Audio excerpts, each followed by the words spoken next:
Bonjour à tous, c'est le Killer qui vous parle donc pour une nouvelle vidéo découverte un peu spéciale car en effet aujourd'hui on va faire un magazine d'activités Lego Ninjago sorti je ne sais pas trop quand, soit en 2019 soit en 2020 mais j'ai vu ça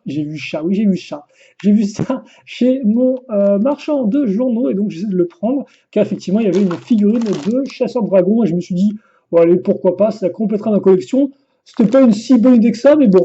Maintenant que c'est fait, eh bien, on va l'ouvrir et voir un peu ce qu'il contient, sachant qu'il coûte effectivement 5,99. Et donc, on va ouvrir ça. Incroyable à ce niveau. Et donc, voilà ce qu'on a. Alors ça, ce sera la petite figurine qu'on va peut-être construire tout de suite, si j'arrive juste à retirer ça. Alors attention, là encore, un challenge incroyable.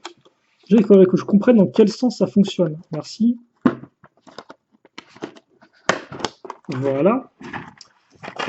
Donc, on va faire la figurine tout d'abord et après on reviendra sur le livre en lui-même. On verra un peu ce qu'il contient. Donc, visiblement, un chasseur de dragon qui n'a pas de nom défini et qui d'ailleurs n'a pas non plus de pièces véritablement exclusives. Hein. Hop là, on va juste sortir les petites pièces et je vais vous montrer ça bien sûr correctement. Donc, vous allez voir, hein, toutes les pièces, il n'y en a aucune vraiment d'unique, voire même de rare. Parce que ça, par exemple, il me semble qu'effectivement, c'est le torse de base qu'ont tous les chasseurs de dragons. Si j'arrive à le mettre eh bien, en focus, donc avant et arrière. On a ensuite la petite paire de jambes imprimée, forcément. Puis, on va avoir le petit foulard. Alors, voici la tête. Là encore, c'est la tête normale. Si je ne me trompe pas, quoique il n'y a pas de second imprimé.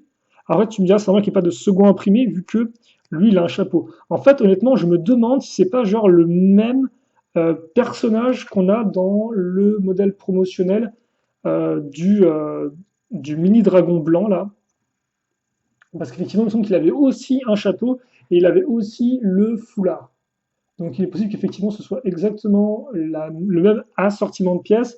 La seule différence et la seule vraie exclusivité de ce personnage-là, ça va être son arme, donc qui sera faite avec un vrai lance-tenon qui lance des vrais tenons, waouh, incroyable, et qui a des éléments à l'arrière. Alors je ne sais pas trop pourquoi, mais voilà. Donc cette pièce-là qui va servir de bien maintenir en place la pièce 1x2 au pistolet. Et on aura eh bien, les pièces orange, comme ceci. Voilà. Et donc ça, par contre, effectivement, c'est bel et bien une arme qu'on n'a pas eu auparavant. Alors, elle ne ressemble pas spécifiquement à grand-chose. Est-ce que ça, c'est censé être des munitions pour son arme? On peut supposer qu'effectivement, ça fait un peu comme une sorte de magasin d'armes qui part sur le haut, mais c'est vrai que c'est en particulier. En tout cas, voilà pour notre chasseur de dragons, et donc qui pour faire plaisir à ceux qui aiment bien, eh bien ces méchants-là, enfin anciens méchants forcément, vu que maintenant ils sont gentils. Et donc, on va maintenant eh bien, passer au magazine en lui-même, voir un peu ce qu'il contient. Donc, on va combattre et dessiner. Absolument incroyable. Alors, est-ce qu'on va juste combattre et colorier? Je ne sais pas. Est-ce qu'on va vraiment dessiner? Toutes ces questions, honnêtement, eh bien, ne vont pas attendre plus, car on va ouvrir le bouquin maintenant. Et donc, combat et dessin. Prends tes crayons de couleur et tes feutres et prépare-toi à l'action. Construis une mini-figurine. Trouve l'inspiration en lisant des bandes dessinées marrantes et gribouille ce que tu veux. Oui, on sera peut-être plus effectivement dans le cas de figure de coloriage, comme nous montre effectivement ces images. Donc là, effectivement, il faut dessiner les visages, je pense. Donc vous pouvez dessiner peut-être à caille. Alors par contre, ce qui est bien avec ce bouquin, c'est que comme les illustrations sont en noir et blanc, vous pouvez facilement, je pense, les recréer, les redessiner euh, vous-même, quoi, afin ensuite de faire vos propres dessins. Maître Chen était en train d'essayer d'attraper Skyler, mais il a attrapé autre chose. Mais qu'est-ce que c'est? Donc c'est à vous de dessiner ce que vous voulez, comme vous pouvez le voir. Et donc c'est vrai qu'on a peut-être des illustrations qui sont uniques en leur genre, même si là encore je pense qu'ils ont dû prendre une photo du modèle et passer peut-être un filtre Photoshop dessus, ou juste redessiner des lignes par-dessus. Par contre, c'est vrai que Skyler, je pensais qu'on aurait un truc un peu plus récent, mais non, visiblement, on aura différentes années. Les pirates attaquent, qu'ils ont oublié de finir de se préparer.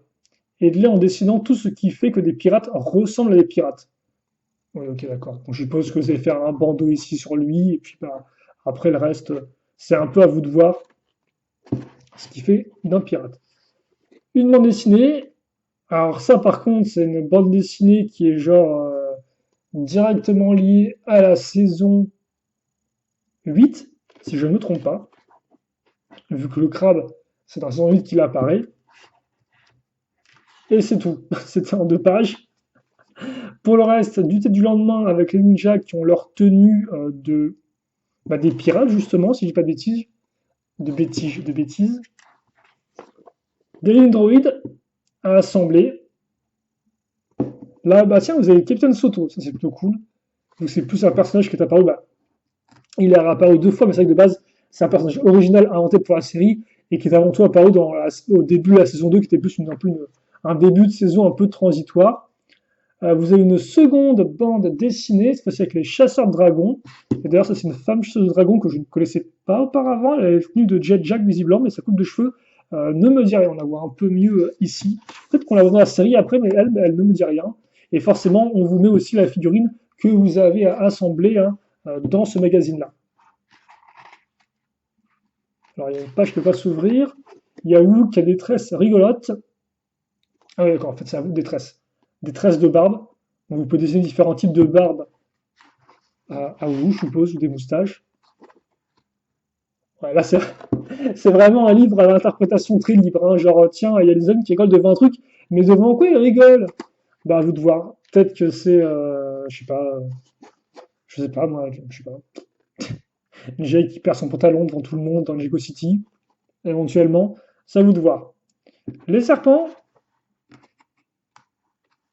dessinent le contour du serpentine Scales et non, dessiner le contour du serpentine Scales est très facile. Tu peux le faire avec une unique ligne de crayon. Et là, on vous montre effectivement l'espèce d'ombre derrière. Et donc, avec un crayon, vous allez pouvoir repasser comme ça et tout autour de lui. Et là encore, ça vous permettra de le redessiner facilement par la suite par vous-même, parce qu'effectivement, si c'est en un seul coup de crayon, bah, c'est en une seule ligne, c'est plutôt facile. On voit Toxikita, enfin Tox plutôt dans sa version Ninjago. Là encore, c'est assez intéressant, donc c'est vraiment un personnage qui revient souvent, plus secondaire. Et là, donc, effectivement, on a la construction du chasseur de dragons, au cas où vous auriez un peu mal à construire. Et c'est tout. Donc, ouais, c'est vraiment un album dessin, et encore, on ne décide pas vraiment comment dessiner des choses. Je sais qu'il y a un livre spécifique Ninjago pour apprendre à dessiner ninja, mais ce n'est pas celui-ci. Donc, c'est vrai que là encore, ça reste un livre vraiment assez sommaire. Je pense que c'est peut-être pour les plus jeunes qui aiment bien dessiner. Alors là encore, ça peut éventuellement vous servir de guide pour vos propres dessins, comme je l'ai dit, mais ça reste un peu limité. Et c'est vrai que là encore, bon, 6 euros, c'est vrai que personnellement, pour moi, ça me semble un peu cher. Mais bon, après, tout dépend si vous voulez ou pas la figurine qui est incluse dedans. Et donc, moi, je pense bien qu'on va se quitter là-dessus, mine de rien, parce que j'ai pas vraiment plus de choses à dire sur ce petit livre d'activité. Et donc, on va bien mettre ça ici, hop là, comme ceci.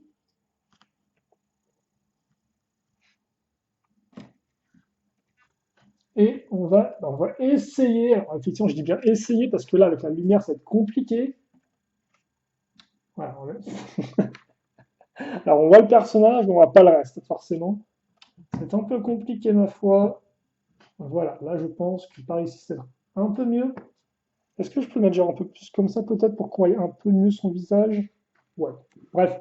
Voilà en tout cas pour cette petite vidéo sur ce magazine d'activité. Je l'ai fait aussi parce que voilà, il y avait une figurine effectivement qui faisait partie d'un camp ennemi où on porte des figurines en double. C'est vrai que généralement le magazine d'activité, il y en a des sympathiques, mais quand ils contiennent des figurines que j'ai vraiment déjà, genre par exemple des exemplaires de Jay ou de Lloyd, j'évite de les prendre. Donc là effectivement c'était plus une exception honnêtement celui-ci. Je ne pense pas vraiment en refaire sur la chaîne. Quitte à faire, je pense que j'ai plutôt économisé pour m'acheter des vrais modèles Lego. Mais en attendant, pour ceux qui eh bien ça intéresserait, vous savez qu'il existe et donc vous pourrez vous aussi le retrouver. On se quitte là-dessus et on se donne rendez-vous et bien très prochainement pour de nouvelles vidéos. En attendant, portez-vous bien, passez une bonne journée, une bonne soirée, une bonne tout ce que vous voulez et à la prochaine. Salut à tous et à toutes.